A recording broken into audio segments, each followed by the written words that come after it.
સૌને વિશેષ રીતે મનાવીએ છીએ. આ રવિવારે યોગાનો યોગ જ ઠકુરાણી ત્રીજ છે. એટલા માટે શ્રી યમુનાજીના ગુણગાન અને યમુનાષ્ટકમનું પારાયણ કર્યું.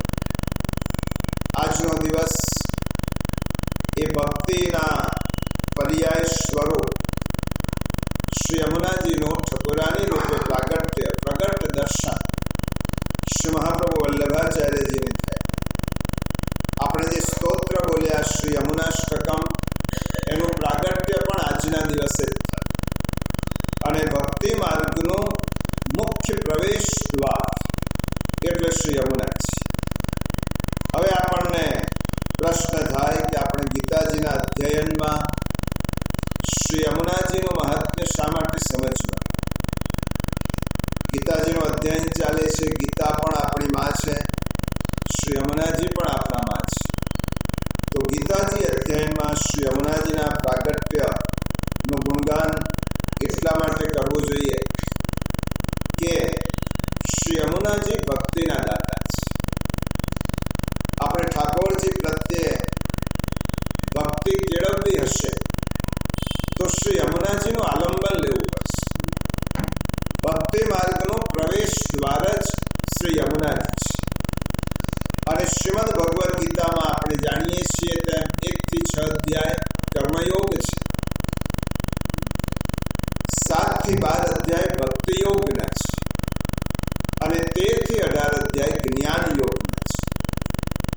જો ભક્તિ પણ ગીતાજીમાં મધ્યમાં જ છે, એટલા માટે કર્મને પણ ભક્તિ સાથે જોડવાનું અને જ્ઞાનને પણ ભક્તિ સાથે જોડવાનું. એટલે ગીતાજીમાં ભગવાન ભક્તિથી આપણને જોડવાની કલા શીખવાડે છે. પરમાત્મા સાથે જીવાત્માનું મિલન એ શ્રીમદ ભગવદ્ ગીતામાં કયું છે, અને મિલન કરાવનાર શ્રી યમુનાજી છે. કર્મ અને જ્ઞાન વચ્ચે ભક્તિ છે. એટલા માટે શ્રી કૃષ્ણ પરમાત્માનો સંદેશ છે કે કર્મ પણ ભક્તિયુક્ત કરો અને ભક્તિની સાથે જ્ઞાનને જોડી દો. કર્મયુક્ત ભક્તિ અને જ્ઞાનયુક્ત ભક્તિ, આ શ્રીમદ ભગવદ્ ગીતામાં ભગવાને સમજાવી છે. હવે સમજો, જ્ઞાન સ્વરૂપા એ શ્રી ગંગાજી છે, ભક્તિ સ્વરૂપા એ શ્રી યમુનાજી છે, અને સત્કર્મ સ્વરૂપા એ સરસ્વતી છે. આ ત્રણેય નદીઓનો ત્રિવેણી સંગમ એટલે જ્ઞાન, કર્મ અને ભક્તિ. હવે શ્રીમદ ભગવદ્ ગીતાજીના 1 થી 6 અધ્યાય કર્મની વાત છે, એટલે સરસ્વતીનો કિનારો છે. 1 થી 6 અધ્યાય ગીતાના કોનો કિનારો? સરસ્વતીનો કિનારો. ગીતાજીના 7 થી 12 અધ્યાય જો સંયોગ જુઓ કે આપણો 9મો અધ્યાય જ ચાલે છે, ભક્તિ શતક જ ચાલે છે. 7 થી 12 અધ્યાય શ્રી યમુનાજીનો પવિત્ર પુલિંગ છે.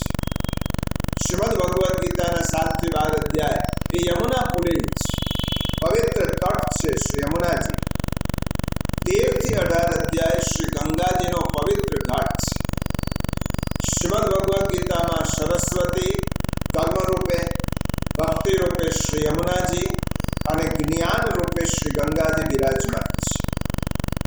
ગીતોક્ત ભક્તિ જીવનમાં લાભવી હોય તો તે માટે શ્રી યમુનાજીનો આશ્રય જરૂરી છે. એ ભક્તિના દાતા છે, અને ગીતાજી આપણી ગતિ ભગવાન તરફ કરાવે છે. ગીતાજીમાં ભગવાને ત્રણેય વાત કરી, પણ ભગવાનનો જોગ ભક્તિ તરફ વધારે છે. એટલા માટે છેલ્લે સદગુરુદેવ એ નૌકાના નાવિક છે. નૌકાના 2 હલેસા છે, સ્મરણ અને સેવા. અનુકૂળ પવન છે એ સત્સંગ, પ્રતિકૂળ પવન છે એ દુષ્સંગ, અને પવનની સાથે આપણે વિરુદ્ધ દિશામાં ગતિ કરવાની છે તેનું નામ વૈરાગ. આટલી વસ્તુ આપણે સમજી લઈએ, કારણ કે વૈરાગ્યમાં છોડવાનું છે. જેને ભક્તિ કરવી છે એને ભોગો છોડવા, અને આ ભોગો છોડવા એનું નામ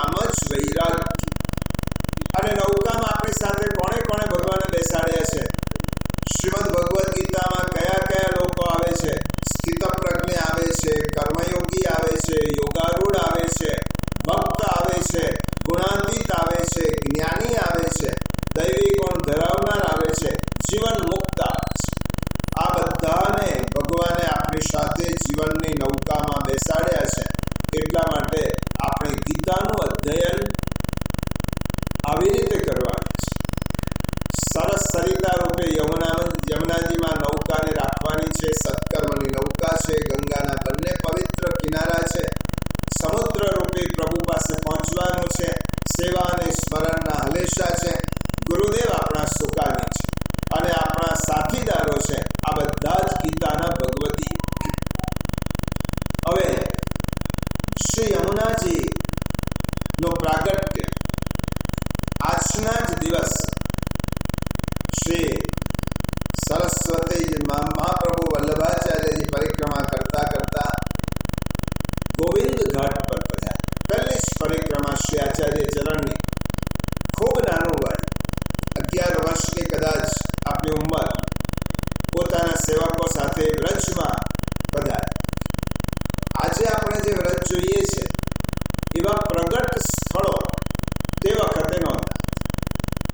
એટલા માટે શ્રી મહાપ્રભુજી એ ત્યાં પધાર્યા છે અને પુષ્ટિમાનકીય માન્યતા પ્રમાણે સ્વામીની સ્વરૂપ શ્રી વલ્લભ છે અને યમુનાજી ઠાકોરજીના ચતુર્થ પ્રિયા છે.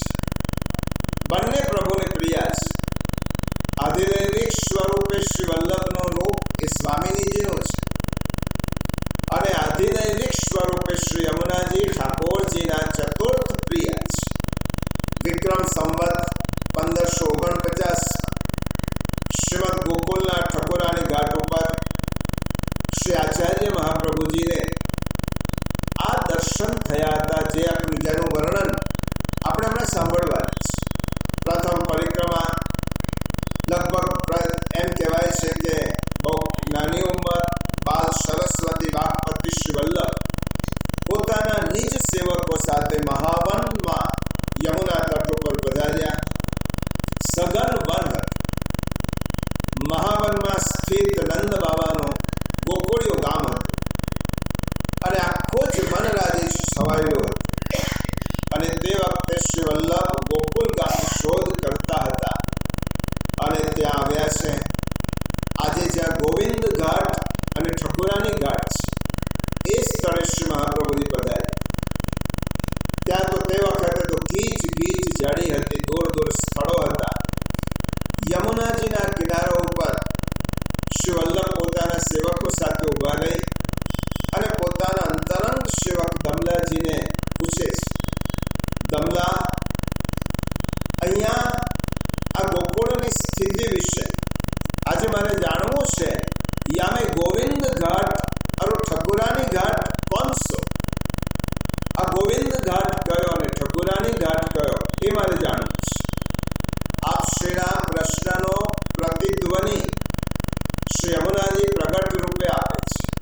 આધિદૈવિક જલ સ્વરૂપ આધિભૌતિક જલ પ્રવાહમાંથી એક અદ્ભુત સ્વરૂપનો પ્રાગટ્ય. આ ઇતિહાસ છે પુષ્ટિમાર્ગનો ઇતિહાસ. જલ પ્રવાહમાંથી આધિદૈવિક સ્વરૂપનો પ્રાગટ્ય થયું. કારણ કે બંને ઠાકોરજીના પ્રિયાઓ છે અને યમુનાજીએ જ્યારે શ્રી વલ્લભનો સાદ સાંભળ્યો, શ્રી મહાપ્રભુજીએ પહેલી વખત પ્રશ્નનો ઉત્તર તો દમલાજીને પૂછ્યો હતો, પણ આપ્યો યમુનાજી. યમુનાજી પ્રગટ થયા છે. શ્રી વલ્લભ વર્ણન કરે છે કે 16 વર્ષનું સુકોમલ વય. શ્રી યમુનાજી કેવા હતા? મેઘ શ્યામ વર્ણ, મંદ મંદ મધુર હાસ્ય યુક્ત મુખારવિંદ, લાવણ્યમયી લલાટ ઉપર કસ્તુરીની બિંદી, દાળીમ જેવી દંત પંક્તિ, અધર ઓષ્ઠ સુંદર, દ્વાદશ અંગમાં મહારાણીજી હીરા, માણેક, મોતી, પન્ના, પોખરા જડેલા આભૂષણો ધારણ કર્યા છે. કંઠ કંકણ હાથમાં ધારણ કર્યું છે. કડા અને બાજુબંધ શ્રી યમુનાજીએ ધારણ કર્યા છે. ચરણમાં નુપુર છે. વિછ્યા અને કટીઓ પર મેખલા છે. નાસિકામાં નકવેસર છે. કાનમાં કુંડલ છે. સેફીમાં ટીકો છે. શીશ ઉપર શીશ ફૂલ છે. શ્રીહસ્તમાં કમલની માલા છે અને અંગો ઉપર ચટકારી સાડી છે અને ચોળી ચણીઓ ધારણ કરી અને શ્રી યમુનાજી મહાપ્રભુની સમક્ષ પ્રગટ થયા. આ દિવ્ય સ્વરૂપ જે ચિત્રજીમાં છે એ દિવ્ય સ્વરૂપ, 3 સ્વરૂપ છે. હમણાં આપણે જોઈએ છે આ આધિદૈવિક સ્વરૂપ છે, કારણ કે ઠાકોરજીના પટરાણી છે. આ જગતના સમ્રાટ પ્રભુના પટરાણી રૂપે શ્રી યમુનાજી પ્રગટ થયા છે અને પ્રગટ થઈને આજ્ઞા કરી, વલ્લભ આપ જ્યાં છોકરના ઝાડ નીચે ઉભેલા છો વહ બ્રહ્મ સ્વરૂપ, તમે જે છોકરના ઝાડ નીચે આપ ખड़ा છો એ બ્રહ્મ સ્વરૂપ છે. उसके बाईं ओर गोविंद घाट और उसके दाहिनी ओर ठकुरानी घाट. એ વલ્લભ તમે પ્રશ્ન પૂછ્યો, મેં કહ્યો શ્રી મહારાણીજીએ પ્રગટ થઈ શ્રી વલ્લભના મનનું સમાધાન કર્યું અને શ્રીમદ ગોકુલના સ્થાનનો સ્પષ્ટ નિર્દેશ કર્યો. આવા અલૌકિક અદ્ભુત સ્વરૂપ જ્યારે શ્રી મહાપ્રભુજીએ નિરખ્યું, દર્શન કર્યા, ત્યારે તેમના મુખારવિંદમાંથી જે સ્તોત્ર પ્રગટ થયો એ આપણે હમણાં બોલ્યા, એ યમુનાષ્ટકમ. શ્રી મહાપ્રભુજીએ કાગળ અને પેન લખીને લખેલું સ્તુતિ નથી. આ યમુનાષ્ટકમ શ્રી મહારાણીજીનું દર્શન કરતા ગયા અને શ્રી વલ્લભને જેવું સ્વરૂપ દેખાયો તેવા સ્વરૂપનું વર્ણન શ્રી મહાપ્રભુજી કરતા ગયા. એ યમુનાષ્ટકમ કદાચ શ્રી મહાપ્રભુજીની પહેલી કૃતિ, 16 ગ્રંથનું પ્રવેશ દ્વાર. અને શ્રી મહાપ્રભુજીએ જ્યારે એમ વિચાર્યું કે મારે ભગવદ ગુણાનુવાદ ગાવા છે, તો તે માટે મારે શ્રી યમુનાષ્ટકમ રૂપી મંગલાચરણ પહેલા કરવું જોઈએ. અને શ્રી મહાપ્રભુજીએ યમુનાષ્ટકમ બોલ્યો. આજનો દિવસ હતો, આજે યમુનાષ્ટકમનું પણ પ્રાગટ્ય, યમુનાજીનું પણ પ્રાગટ્ય. અને પછી ત્રીજો દિવસ હતો અને પછી તો ત્યાં જ બિરાજ્યા છે બ્રહ્મા રૂપ વૃક્ષની નીચે શ્રી મહાપ્રભુજી બિરાજ્યા છે. 7 દિવસ શ્રીમદ ભાગવતનું પારાયણ કર્યું છે. અને પછી 7 દિવસ પૂરા થયા, દસમની રાત્રિનો દિવસ 11 આવી અને પછી તો જે મંગલ ઉત્સવ આવે છે, પુષ્ટિમાર્ગનો સ્થાપના દિવસ, ઠાકોરજીના પ્રાગટ્યનો દિવસ, એ પવિત્ર એકાદશી, એની વાત આજે આપણે કરતા નથી. હવે શ્રી યમુનાજીનું સ્વરૂપ કેવું છે? યમુનાજીનું સ્વરૂપ, એનું નામ, એના ગુણ કેવા છે તેનો વિચાર. યમુનાજીનું નામ જ એ યમુના છે. પ્રશ્ન થાય કે યમુનાજી નામ કેવી રીતે પડે? તો યમુના શબ્દના 2 સંધિ છે, યમ અને ઉના. યમ એટલે યમરાજ, આપણને બધાને ખબર છે, અને ઉના એટલે નાની બેન. પહેલાનો સમય એવો હતો કે આ જન્મનાર પુત્રી કે પુત્રનું નામ પોતાના પિતા ઉપરથી, માતા ઉપરથી, ભાઈના નામ પરથી પડતું. જેવી રીતે જનક નંદિની છે, વૃષભાન દુલારી છે, ગાંગેય છે, ગંગાના પુત્ર, યશોદાનંદન છે, નંદનંદન છે, દેવકી નંદન, કૈકેયી, જાનકી વગેરે. સેના પરથી નામ પડતા? માતા પિતાના નામ પરથી અથવા ભાઈના નામ. યમુનામાં જે યમ છે એ યમરાજનું નામ છે. અને ઉના એટલે નાની બેન. યમુનાજીનો જો ભૌતિક સંબંધ આપણે જોવો હોય તો યમુનાજી એટલે યમુનાજીના નાની બેન. હવે પ્રશ્ન એ થાય કે યમરાજની બેન થાય તો યમુનાજીના બેન એમ નામ કેમ પાડ્યું? તો એનું કારણ છે યમુનાજી ભક્તિના પ્રદાતા છે.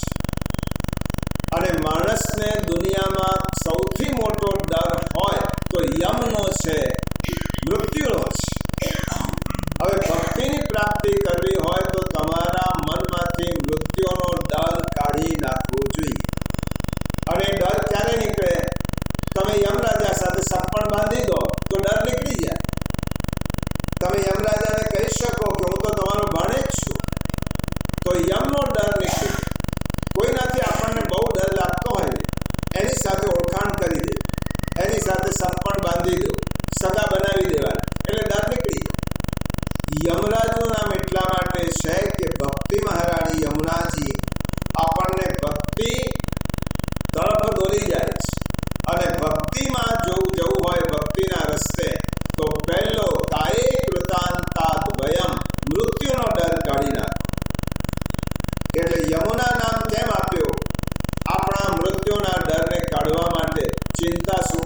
પછી યમુનાજીએ કહ્યું કે તને મૃત્યુનો ડર છે ને, તું તો મારો દીકરો છે, તો મામા તારું ખોટું થોડા કરવાના.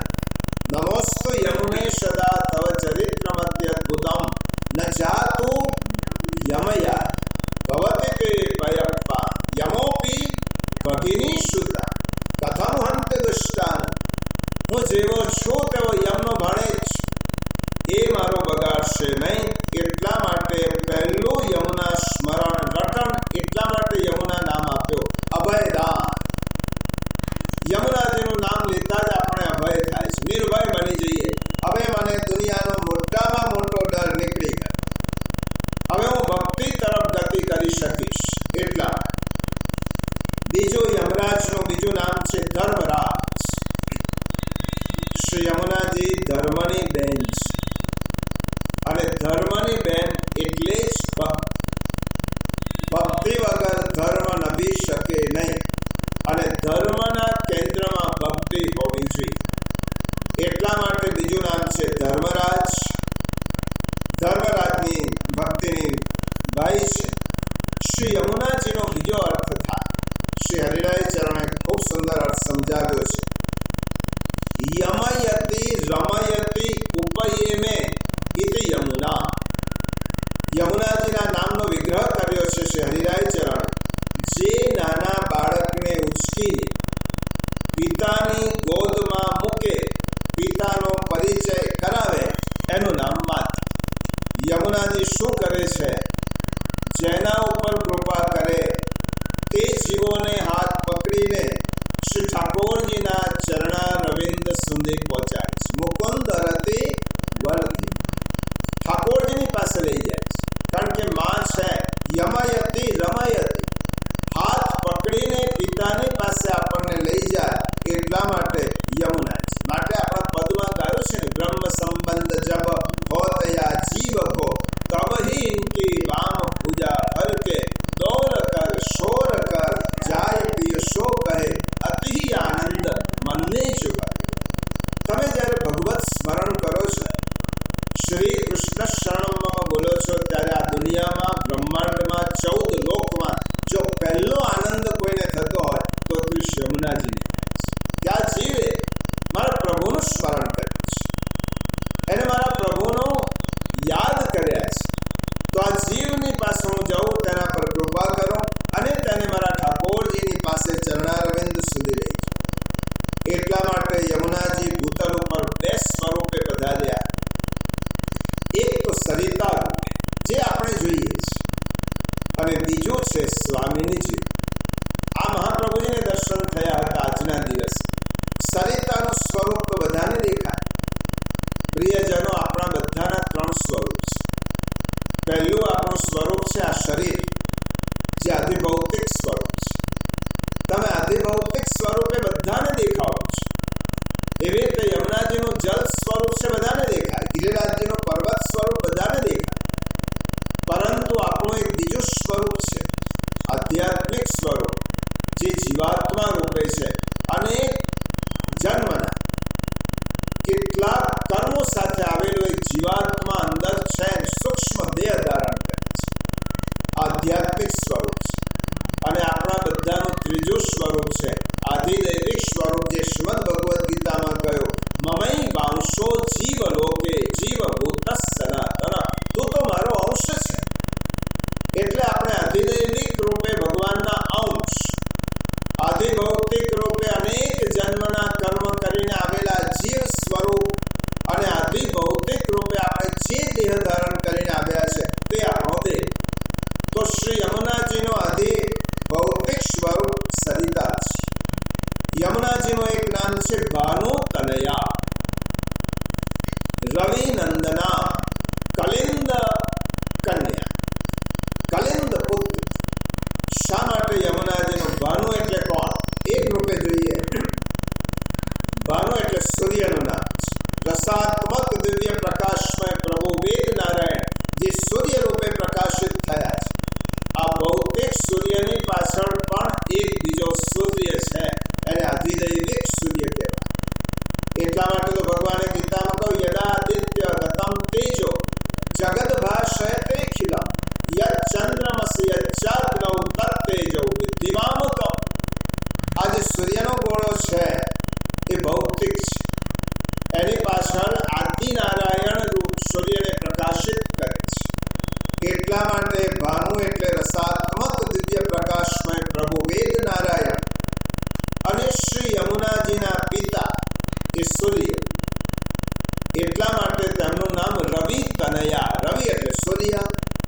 તનયા પણ કહેવાય. ભાનુ તનયા રૂપે શ્રી યમુનાજીનો પ્રાગટ્ય ક્યારે થયો? ચૈત્ર સુદ છઠના દિવસ. એટલા માટે ચૈત્ર સુદ છઠને આપણે યમુના છઠ કહેવાય, યમુના ષષ્ઠી કહેવાય. હવે યમુનાજીનું જે જળ છે એ ક્યાંથી અહીંયા ભૂતલ ઉપર આવ્યો? તો કલિંદ પર્વતના મસ્તકેથી. કલિંદ પર્વત છે એના મસ્તકેથી યમુનાજી ભૂતલ ઉપર પધાર્યા. એટલે યમુનાજીનું એક નામ શું થયું? કાલિંદી. ભાનુ તનયા ખરા પણ જળ રૂપે પધાર્યા છે, તો જળ રૂપે કલિંદ પર્વતમાં પરથી પધાર્યા એટલે કાલિંદી થયા. કલિંદ પર્વતની દીકરી. કોઈ પણ નદી પર્વતની જ દીકરી હોય, કારણ કે નદીનું ઉદ્ગમ સ્થાન પર્વત જ હોય. એટલે યમુનાજી કલિંદ પર્વત પરથી પધાર્યા એટલે કાલિંદી થયા. ભાનુ તનયા એટલા માટે સૂર્યની પુત્રી ભાનુ તનયા. આવી રીતે અધિભૌતિક રીતે યમુનાજી અલૌકિક સૂર્ય અને આધિદૈવિક દેવી સંજ્ઞા. યમુનાજીની માતાનું નામ શું? સંજ્ઞા દેવી. એના રૂપે પધાર્યા. પ્રથમ સંતાન ધર્મરાજ એટલે યમરાજ, અને બીજો સંતાન એટલે યમુનાજ. એટલા માટે યમ ઉના, યમની નાની બેન. હવે શ્રી યમુનાજીનું સ્વરૂપ કેવું છે તેનો થોડો વિચાર કરીએ કે ચિત્રમાં શ્રી યમુનાજીના મુગટ કાચનીના શૃંગાર છે, જે તેમનું સ્વામિનીજી સ્વરૂપ છે. આપણે જે ચિત્રમાં જોઈએ છીએ યમુનાજી, સ્વામિનીજીનું સ્વરૂપ છે. યમુના તટે જઈને જે જલ પ્રવાહ જોઈએ છે એ કલિંદ તનયા, ભાનુ તનયા, આદિભૌતિક સ્વરૂપ. હવે શ્રી યમુનાજીના સ્વરૂપ વિશે ગર્ગ સંહિતામાં ગર્ગ ઋષિએ ખૂબ માધુર્યપૂર્ણ પ્રસંગ કર્યો છે. આદિભૌતિક આદિ સ્વામિનીજી રૂપે, આદિ દૈવિક રૂપે શ્રી યમુનાજી કેવી રીતે પ્રગટ થયા? ત્યારે આપણા પૂર્ણ પુરુષોત્તમ શ્રી કૃષ્ણ પરમાત્મા, જેને પરબ્રહ્મ કહેવાય, એ એકલા બિરાજતા. બ્રહ્માંડની રચના થઈ નહોતી તે પહેલાની વાત, અને આ ગર્ગ ઋષિએ ગર્ગ સંહિતામાં પ્રસંગ કર્યો છે. બ્રહ્માંડની રચના નહોતી થઈ, પ્રભુ એકલા જ હતા, જે આપણે ગયા વખતે ગીતામાં સમજી ગયા છે. બીજમ અવ્યયમ, આ સૃષ્ટિનું એકમાત્ર બીજ હું છું. ત્યારે પ્રભુ એકાકી હતા. પ્રભુને વિચાર આવ્યો, હું એક છું, પરંતુ મારે રમવું છે. એકાકી ન રમતે, ઉપનિષદ કહે છે. મારે આનંદ કરવો છે, પણ એકલા હું રમી શકતો નથી. એટલા માટે સદ્વિતીયમ ઈચ્છતા ભગવાને સંકલ્પ કર્યો કે હું મારી અંદરની એક શક્તિને પ્રગટ કરું. સદ્વિતીયમ ઈચ્છતા ભગવાને ઈચ્છા કરી, એકો હમ એક છું, મારે બે થવું છે. અને ભગવાનના સ્વરૂપમાંથી, ભગવાનની શક્તિ રૂપે એક દિવ્ય શક્તિનું પ્રાગટ્ય થયો. એનું નામ રાધિકાજી, એનું નામ સ્વામી છે. એટલા માટે આપણે ઘણીવાર સાંભળે છે, રાધા અને કૃષ્ણમાં ભેદ ન જોશો. સૂર્ય અને તેની આભા છે એ જુદા નથી. ચંદ્ર અને તેની ચાંદની જુદા નથી. સમુદ્ર અને તરંગ જુદા નથી. નદી અને તેનું વહેણ જુદા નથી. એવી રીતે એક શક્તિમાન છે અને એક તેની શક્તિ છે. આજે પ્રભુની દિવ્ય શક્તિ, જેને શ્રીમદ ભગવદ્ ગીતામાં આદિ દૈવિક માયા, આ પ્રભુની દિવ્ય શક્તિનું નિર્માણ, એનું નામ રાધિકાજી. કૃષ્ણ પરમાત્માનું પુરુષ સ્વરૂપ છે. શક્તિ રૂપા એ સ્વામિનીજી છે. અને તે વખતે ઠાકોરજી અને સ્વામિનીજી તદેતત અર્ધમ દ્વિદલમ ભવતી,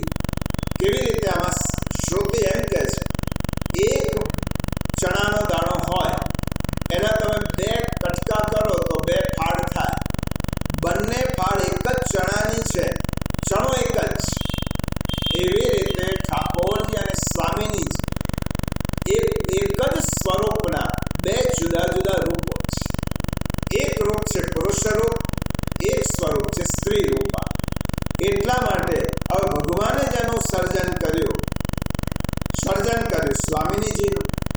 તો સ્વામિનીજીનું સર્જન કર્યા પછી હવે વર્ચસ્વ કોનું? ભગવાનને ઈચ્છા ભગવાનને થઈ રમણ કરવા. એટલા માટે સ્વામિનીજી, એટલા માટે આજે પણ વૃંદાવનને બ્રજમાં જઈએ તો ત્યાં સ્વામિનીજીનો રાજ છે. એટલા માટે કહેવાય હમારે માઈ શ્યામાજી કો રાજ. हमारे ત્યાં તો સ્વામિનીજીનું ચાલે, ભૈયા રાધે રાધે બોલના પડેગા, बाद में कृष्ण. અહીંયા આવ્યા છો તો પહેલા રાધે રાધે બોલો, કારણ કે વૃંદાવનની અધિષ્ઠાત્રી, વ્રજની અધિષ્ઠાત્રી એ રાધિકાજી છે. શ્રી કૃષ્ણ તેના અધિષ્ઠાતા છે, પણ શ્રી કૃષ્ણએ પણ જેને સ્મરણ કરીને બોલાવ્યા એનું નામ રાધિકા છે. કારણ કે રાધે વિના શ્યામ આધે, રાધા વગર શ્યામ પણ અધૂરા છે. હવે સ્વામિનીજી પ્રગટ થયા. સ્વામિનીજીએ કહ્યું, હવે વિરાન જગ્યામાં તમે મને બોલાવી, મારી ઈચ્છા છે કે આનંદની જ લાણી કરવી હોય, આનંદની જ પ્રાપ્તિ કરવી હોય તો આપ સુંદર સ્થળ નિર્માણ. તમે મને નિર્માણ કરી છે તો સુંદર સ્થળ નિર્માણ, જ્યાં કુંજ હોય, નિકુંજ હોય, વન હોય, ઉપવન હોય, વનરાજી હોય, હરિયાળી સૃષ્ટિ હોય, જળ પ્રવાહ હોય, આવી એક સૃષ્ટિનું નિર્માણ કરો. ત્યારે ઠાકોરજીએ સૌ પ્રથમ પોતાના હૃદયમાં જે પ્રેમ રસ ભરેલો હતો એનો ધોધ વેવડા. પોતાના હૃદયમાં જે પ્રેમ ભરેલો હતો, પ્રેમ રસ, એનો ધોધ વેવડા. સ્વામિનીજી અને શ્રી કૃષ્ણ આ બંનેને જોડવા માટે એક સેતુ છે, પ્રેમનો સેતુ. પોતાના હૃદયમાંથી એ પ્રેમનો ધોધમાર પ્રવાહ વહ્યો અને તે જલ પ્રવાહ રૂપે પ્રગટ થયો. તેનું નામ શ્રી યમુના છે. આ જલ પ્રવાહ ભગવાનના અંતઃકરણમાંથી સરિતા રૂપે વહ્યો અને તે પ્રેમનો રસનો પ્રવાહ એટલે યમુનાજી. એટલે એમ કહેવાય કે ઠાકોરજીના પ્રેમનું દ્રવીભૂત સ્વરૂપ એટલે યમુના છે, અને ઠાકોરજીના પ્રેમનું ઘનીભૂત સ્વરૂપ એટલે ગિરિરાજ. એક દ્રવીભૂત સ્વરૂપ છે. આ થયું શ્રી યમુનાજીના જલ સ્વરૂપ, સરિતા સ્વરૂપ. પણ સાથે શ્રી ઠાકોરજીના હૃદયમાંથી 16 વર્ષના સ્વામિનીજી રૂપે પણ એક સ્વરૂપ પ્રગટ. સરિતા રૂપે થયા અને સ્વામિનીજી રૂપે થયા. પ્રગટ થયા, જો બે સ્વરૂપે પ્રગટ થયા. સરિતા રૂપે પ્રેમ પ્રવાહ પ્રગટ થયો. સ્વામિની રૂપે 16 વર્ષની કન્યાના રૂપે શ્રી યમુનાજી પ્રગટ થયા. પ્રગટ થયા ત્યારે તેમનું રૂપ તો ગર્ગ ઋષિએ લખ્યું છે, રાધિકા જેવું જ ગૌરવર્ણ જ્યારે પ્રગટ થયા.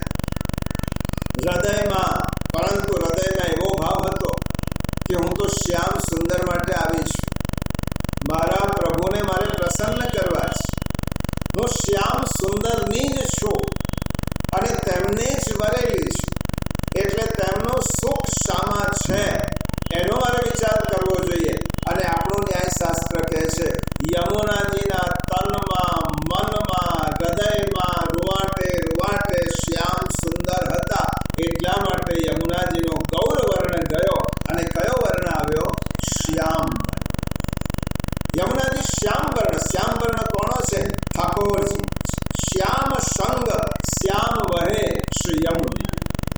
ઠાકોરજીનું એટલું બધું સ્મરણ હતો કે તમે જેનું સ્મરણ વારંવાર કરો એના જેવા થઈ જાય. કીટ ભ્રમર ન્યાય છે, હમણાં એની વાત નથી કરતો. તમે જેનું સ્મરણ કરો, કૃષ્ણ કૃષ્ણ કૃષ્ણનું સ્મરણ કરો તો જતે દિવસે તમે કૃષ્ણ રૂપ બની જાઓ. આ ગોપિકાઓની આવી સ્થિતિ. ગોપી જ્યારે કૃષ્ણ રૂપ જ બની ગઈ ત્યારે ભગવાને રાસ કર્યો છે. જ્યાં સુધી ગોપીનું સ્વતંત્ર અસ્તિત્વ હતો ત્યાં સુધી ભગવાને શ્રીઅંગનું દાન નથી. એટલા માટે યમુનાજી શ્યામ સુંદરની છો, એટલા માટે યમુનાજી બની ગયા શ્યામ સુંદરી. આ શ્યામ સુંદરી શ્યામ વર્ણ ધારણ કર્યો.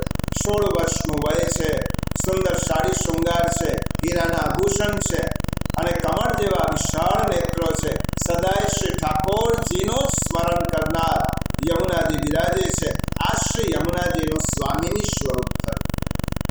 એટલે શ્રી યમુનાજી ગોલોક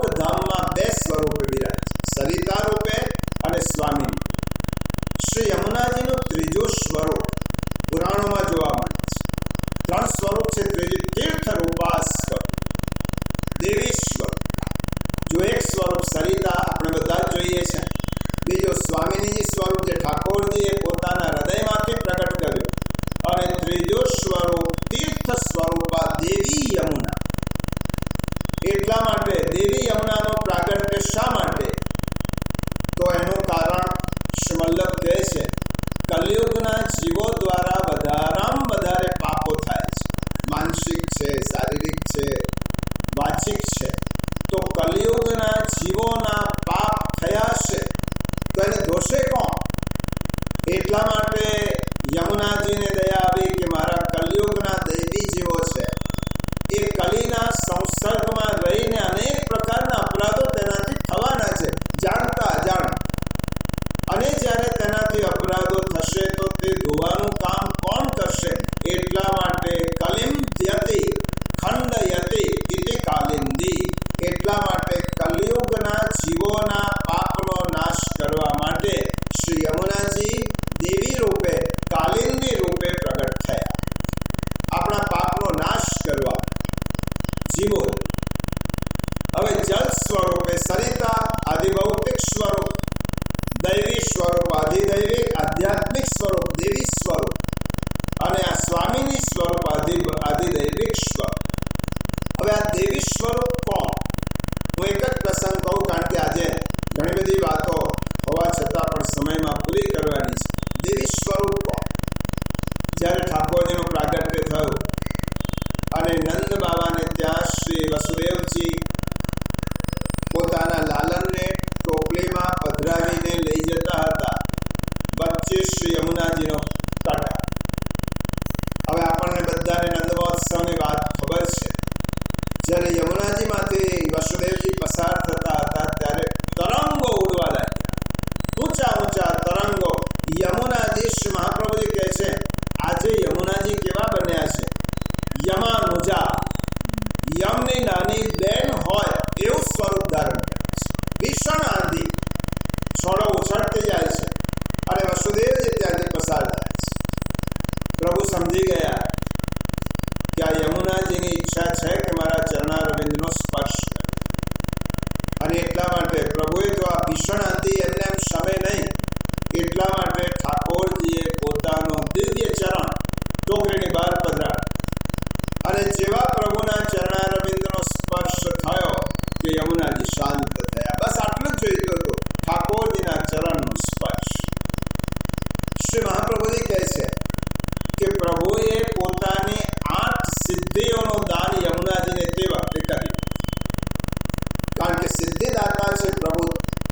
યમુનાજીને બધી જ સિદ્ધિઓ આપી દીધી સ્પર્શના નિમિત્ત. એટલા માટે યમુનાજી કેવા થયા? સકલ સિદ્ધિ હેતુ મુદા. બધી જ સિદ્ધિઓ યમુનાજીમાં છે. તો આ યમુનાજી દેવી સ્વરૂપ, તીર્થ સ્વરૂપ. જો સ્વામીજી સ્વરૂપ હોય તો એ સ્વામીજી સ્વરૂપ કે આટલા ભીષણ ના થાય તો ઠાકોરજીના હૃદયમાં બિરાજે છે, એ ભીષણ ના થાય. તો આજે ભીષણ સ્વરૂપ થયો તે યમુનાજીનો એ દેવી સ્વરૂપ હતો, તીર્થ રૂપા સ્વરૂપ. અને પ્રભુનો સ્પર્શ થયો. અને એટલા માટે આ દેવી સ્વરૂપ, એટલા માટે આપણા પદમાં કહ્યું છે, નેહ કારણ શ્રી યમુને પ્રથમ આઈ, ભક્ત કે ચિત્ત કી વૃત્તિ સબ જાનહી, તાહી તે અતિ આતુર જો ધાઈ, जाके मन जैसी इच्छा होती, ताकि तैसी साध जो पुजाई, नंददास प्रभुता पर रिझी रहे, जे यमुना जी के जस जुगा. આ નંદદાસ શ્રી પદ ગાયું છે. નેહ કારણ શ્રી યમુના પ્રથમ આઈ. ઠાકોરજીના પ્રાગટ્ય પહેલા યમુનાજીનું પ્રાગટ્ય છે. શા માટે પહેલા બિરાજ્યા છે? એક તો ભૂમિના શુદ્ધિ માટે અને દૈવી જીવોની શુદ્ધિ માટે યમુનાજી પહેલા પધાર્યા છે. હવે શ્રી યમુનાજીનું આ સ્વરૂપ છે તે પ્રભુએ દિવ્ય સ્પર્શ દ્વારા બધી શક્તિઓ પધરાવી. અને બધી શક્તિ હોવાથી એ યમુનાજી ભક્તિનું દાન કરતા થયા, અષ્ટ સિદ્ધિઓનું દાન કરતા થયા, આપણા સ્વભાવને પણ બદલતા થયા. આપણા બધા જ દોષો ધોઈ નાખ્યા યમુનાજીએ, કારણ કે પ્રભુ પાસે તો અનેક સિદ્ધિ મેળવેલી છે. આ બધી શક્તિઓ રૂપ જે યમુનાજી છે તે આધ્યાત્મિક સ્વરૂપ, દેવી સ્વરૂપ યમુના. હવે આધિદૈવિક રૂપે સાક્ષાત શ્રી સ્વામીજી રૂપે ગોલોક ધામમાં આધિદૈવિક રૂપે તો બિરાજે જ છે. હવે આપણને પ્રશ્ન થાય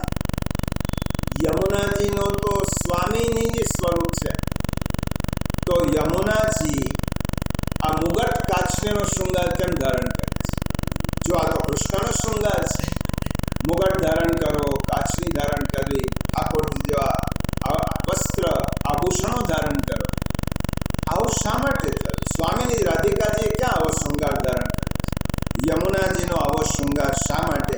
એક વાત કહી દઉં કે યમુનાજીના આ સ્વરૂપનો ચિત્ર પહેલા જો કોઈની કલ્પનામાં આવ્યું હોય તો ગોકુલનાથજી, ચતુર્થ કુમાર ગોકુલનાથજીએ શ્રી યમુનાજીના સ્વરૂપને દિવ્ય દ્રષ્ટિથી નિહાળ્યું અને ગોકુલનાથજી પહેલાનો શૃંગાર શ્રી યમુનાજીએ ધારણ કર્યો. આવો રાધિકાજીનો નથી, ચંદ્ર માધુર્ય લીલા છે, ઠાકોરજી અને પ્રિયતમાની આ માધુર્ય લીલા છે. ઠાકોરજી તો બધા જ રસના રસિક છે અને માધુર્ય લીલામાં નિકુંજમાં બેઠેલા છે. સ્વામીજી એમ કહે છે, મારો એક મનોરથ છે, આજે તમે રિસાવો, હું મનાવું. રોજ હું રિસાવું છું, તમે મને મનાવો છો. આજે મારી ઈચ્છા છે કે તમે રિસાવ ને હું મનાવું. ઠાકોરજીએ કહ્યું, જો પુરુષો મોટા ભાગે રિસાતા નથી અને જો એકવાર રિસાઈ જાય તો મનાવવા બહુ અઘરા પડે છે, એટલે આ મનોરથ અહીં રહેવા દો. સ્વામીજીએ કહ્યું, ના, મારી ઈચ્છા છે કે તમે રિસાવો, હું તમને મનામણા કરું, તમારા ગુણગાન ગાઉં, તમારા વખાણ કરું, જેમ રોજ તમે કરો છો. અને એટલા માટે પ્રભુએ કહ્યું, સારું, તમારી ઈચ્છા છે તો હું રિસાઈ જાઉં છું. પ્રભુ રિસાઈ તો ગયા, કારણ કે સ્વામીજીએ પ્રભુને રિસાવવા માટે રિસાઈ ગયા હતા, એટલે એમને રીસ દૂર કરવા માટે પ્રભુ રિસાયા કે હવે ચાલો હું રિસાઈ ગયો. હવે સ્વામીજી મનાવવા ગયા. પ્રભુએ કહ્યું, તમને મનાવવા બહુ અઘરા છે. અને ઠાકોરજી માને જ નહીં. એક પ્રહર ગયો, બે પ્રહર ગયો, ઠાકોરજી તો એમને બધું જ નાટક આવડે. રિસાયા એટલે રિસાયા, ગમે એટલા ગુણગાન ગાય, પ્રભુ માને નહીં. હવે સ્વામીજીને ચિંતા થઈ કે પ્રભુ માનતા જ નથી, હવે શું કરવું? યમુનાજીને બોલાવ્યા. હવે આ ઠાકોરજીને તમે જ મનાવો. યમુનાજીએ કહ્યું કે સીધો રસ્તો છે, હું મનાવી દઈશ. માન તમારી સાથે જ, મારી સાથે નથી. હવે મનાવવા માટે તમારે શું કરવું પડે? મને ઠાકોરજીના શૃંગાર પહેરાવો, ઠાકોરજીના બધા જ શૃંગાર મને ધરાવો, વસ્ત્રાભૂષણ, મુગટ, કાચની બધું જ મને ધરાવો. સ્વામીજી સ્વયં શ્રી યમુનાજીને ઠાકોરજીનો શૃંગાર અને એ શૃંગાર ધારણ કર્યા પછી યમુનાજીએ પૂછ્યું, સ્વામીજીને કેવી લાગો છો? અસર પ્રભુ જેવી, અમારા સ્વામીજી. અને યમુનાજી ગયા પ્રભુની પાસે. પ્રભુને થયું કે આ અદ્ભુત શૃંગાર છે અને પ્રભુના ચહેરા ઉપર હાસ્ય પ્રગટ થયો. યમુનાજીએ કહ્યું, બસ થયું મહારાજ, હવે બસ કરો. ત્યાં રાધિકાજી આપની પ્રતીક્ષા કરે છે. મને તમારી સાથે ક્યાં માન છે? મને તો રાધિકાજી સાથે માન છે. તો એ રાધિકાજી હવે તમને મનાવીને થાકી ગયા છે અને એમને તમને બોલાવ્યા છે.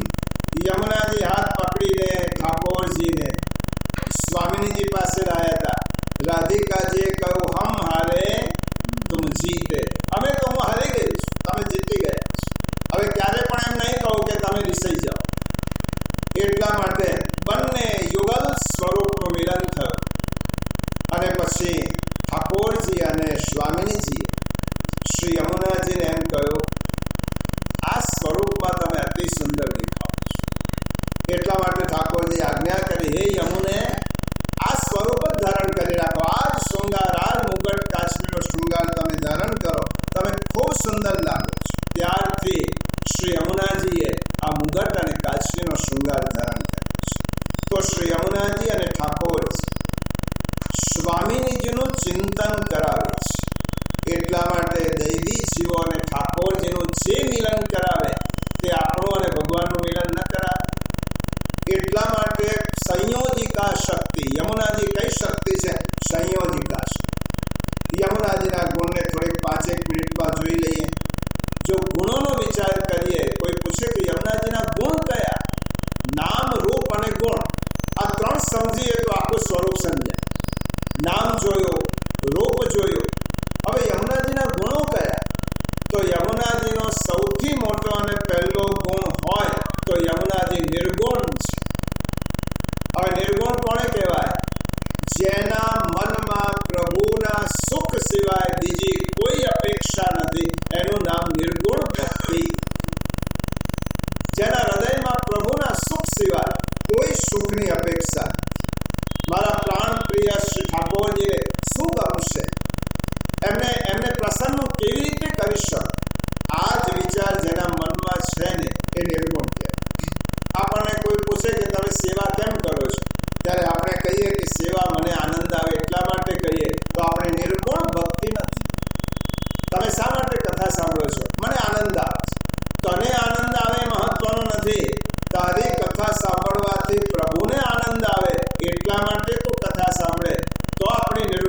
ભક્તિ થઈ.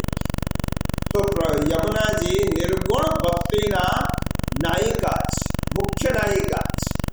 નિર્ગુણ ભક્તિ કોના જેવી? તો યમુનાજી જેવી. યમુનાજી ઠાકોરજી સાથે ભક્તોનું સુખ પણ વિચારે છે. એકલા ઠાકોરજીનો નહીં, ઠાકોરજીના ભક્તોને પણ સામા સુખ થશે એનો વિચાર યમુનાજી કરે છે. એક પ્રસંગ છે, ખૂબ ટૂંકમાં કહી દઉં કે એક વખત રાસ રચાતો હતો. ઠાકોરજી રાસ મંડળમાં પધાર્યા છે. હવે બધી જ ગોપિકાઓ આવી ગઈ છે. પ્રભુને વિનંતી કરે છે, પ્રભુ અમારી યોગ્યતા હોય તો અમારી સાથે રાસ રચો. ઠાકોરજીએ કહ્યું, જુઓ, હું તો બ્રહ્મ સ્વરૂપ છું, ભગવાન છું, તમે જીવાત્માઓનું સ્વરૂપ છો. રાસ રચવો હોય તો બંને વચ્ચે ઐક્ય હોવું જોઈએ. મારે તમારા જેવા થવું પડે કે તમને મારા જેવા થવું પડે. તમે મારા જેવા થઈ શકતા નથી કારણ કે તમે ભગવાન બની શકતા નથી. હવે મારે તમારા જેવા થવું પડે અને તમારા જેવા થવું હોય તો મારો આ જે વસ્ત્ર આભૂષણ છે મારા, એ કાઢવા પડે, સાચવવા કોણે આપવા પડે?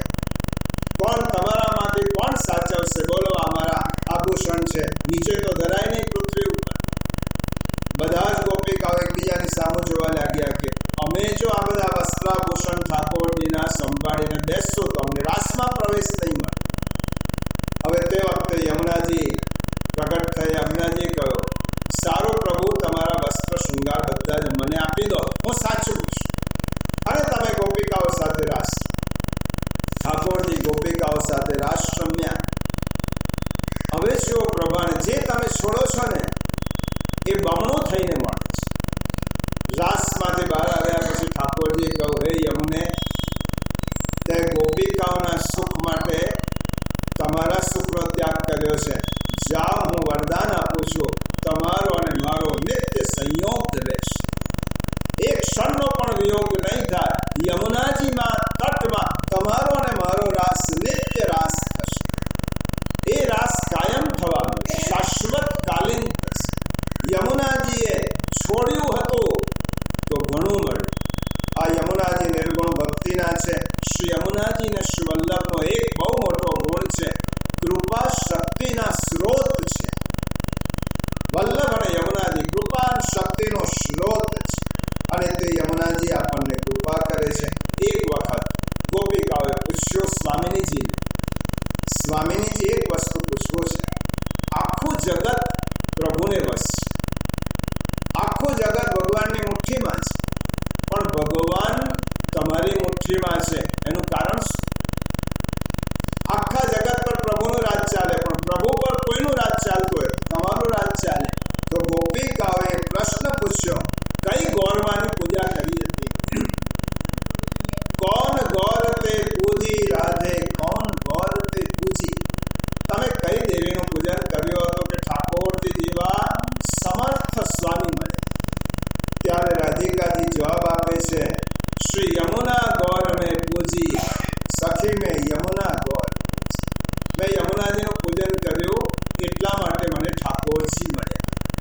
તો વિચાર કરો કે સ્વામિનીજીને પણ ઠાકોરજીની પ્રાપ્તિ માટે યમુનાજીની પાસે જવું પડતું હોય, તો આપણે જીવાત્માઓ યમુનાજીનો આશ્રય લઈએ તો આપણે પ્રભુની પ્રાપ્તિ થાય. એટલા માટે પુષ્ટિ માર્ગમાં જે આપે તે મોટો, દાન મોટો કે દાતા મોટો? આપનાર મોટો, દાન મોટો નહીં, દાતા મોટો. એટલા માટે પુષ્ટિ માર્ગમાં રાધે રાણી કહેવાય, પણ યમુના મહારાણી. એ રાણી કરતા પણ યમુના મહારાણી છે. આવા નિર્ગુણ ભક્તિના સ્વરૂપ યમુનાજી આપણા બધા ઉપર કૃપા કરે. આપણી મતિ શ્રી ઠાકોરજી પરમાત્મા શ્રી કૃષ્ણના વિચારોમાં જ રહે. આપણી રતિ શ્રી ઠાકોરજીના સ્વરૂપમાં જ રહે, અને આપણી ગતિ પ્રભુ તરફ જ રહે. અનુરક્તિ પ્રભુમાં રહે અને વિરક્તિ સંસારમાંથી આવે. એવી યમુનાજી